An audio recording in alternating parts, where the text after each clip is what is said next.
The pushback, meanwhile, is coming from Africa. Lawyers in Nigeria are suing China. They want $200 billion in damages for the loss of lives. That's not the only battle being fought. Africans are also fighting growing racism in China. Videos show Africans in China being attacked and harassed. They're being forcibly evicted and face discrimination over the spread of the Wuhan virus. The clamor to make China pay is growing louder. The latest on the list is Nigeria. A group of Nigerian lawyers is suing China. They want $200 billion in damages. Reports cite a statement. The damages are being sought for the loss of lives, economic strangulation, trauma, hardship, social disorientation, mental torture, and disruption of the normal daily existence of people in Nigeria. The lawyers have a two-phase action plan. First, go to the Federal High Court of Nigeria, and then persuade the government to sue China at the International Court of Justice. Africa's anger against China is being fueled by the racist attacks Africans are facing in China. They are battling discrimination and stigma. Social media is awash with videos. This one shows a Chinese police officer harassing an African man.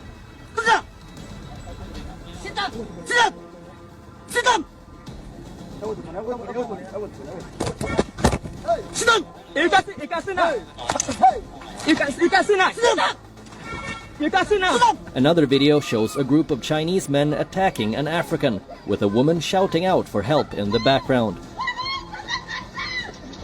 The exact context or what transpired before and after the video was shot is not clear. Racism and xenophobia are on the rise in China. Reports say thousands of African-origin people have been left homeless after being evicted over fears that they could be spreading the coronavirus. This is apparently linked to a cluster of COVID-19 cases in the Nigerian community in the southern city of Guangzhou in China. The African students residing in the area say they have been subjected to arbitrary quarantines and forced evictions. Mohammed, a Guinean student in Guangzhou, narrates his ordeal. When you go out, people run away from you. It's very terrible. You will be like uncomfortable to stay in that country. So every time your family is calling you, asking you about the information, how you are living here, and then how you are struggling. But there is something you cannot tell them because they will feel bad. They will start crying and then worrying about you. The African Union earlier this month expressed its extreme concern about the situation in Guangzhou and called on Beijing to take immediate corrective measures. Nigerians were worried.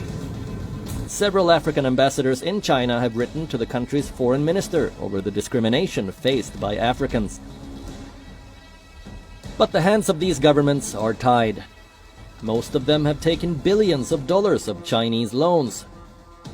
Nearly 2 decades of lending has made China Africa's top creditor. Between 2000 and 2017, China's government, banks and companies lent some $143 billion to Africa. The continent now faces multiple challenges: repaying China's loans, fighting China's virus, and dealing with China's racism. The pushback has begun. The lawyers in Nigeria seem to be leading the way. You see, the Nigerian-China relationship ought to be reviewed. If you had followed in the recent times all the Chinese-Nigerian relationship and agreements, you will have concern. Your telecom now, including you now, is controlled by China. Your transport is controlled by China. Your seaports are controlled by China. Your railway is controlled by China. How many Chinese are in Nigeria you do not know? We have no record. What business and what do they do you do not know? You are aware of what's happening in Africa, Zambia, Uganda, Kenya, all whatnot. It's Nigerian exception. Are we ready to be colonized again? Tell me. So that motion came at the proper time.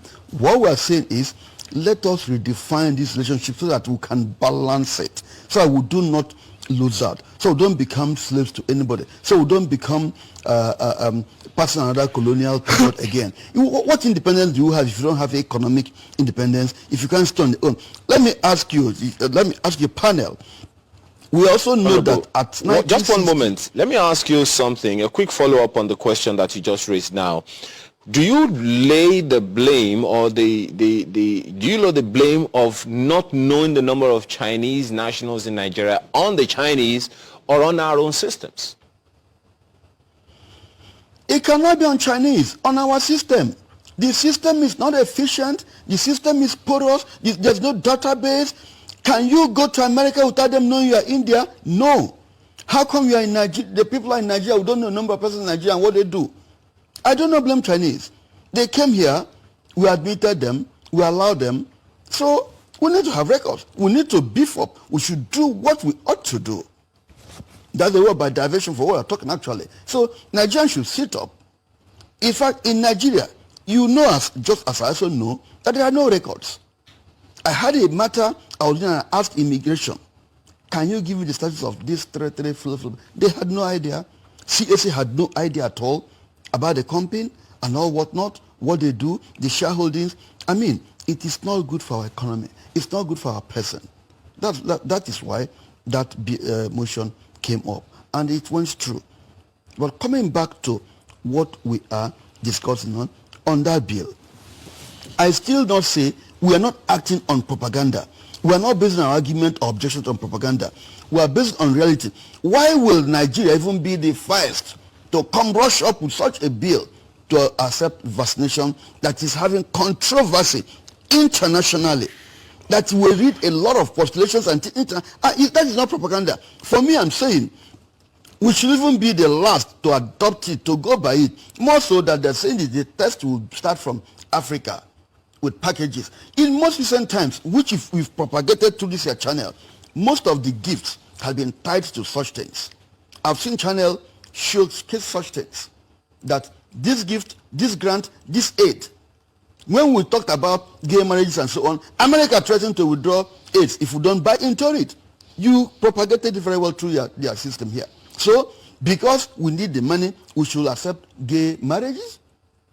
So now, we also told some people are commercializing vaccination to this. So therefore, we should rush buy into it now without understanding it. I mean, we should give time to labs. And they've not told us this vaccination that NCD can have power to put or give is for COVID-19. We've not been told that. We've been told that they have powers to stop diseases and control it and all whatnot. Like my colleague said, you should expand it to have other medical associations and other paramedical groups. All right, Honorable, just give us a moment.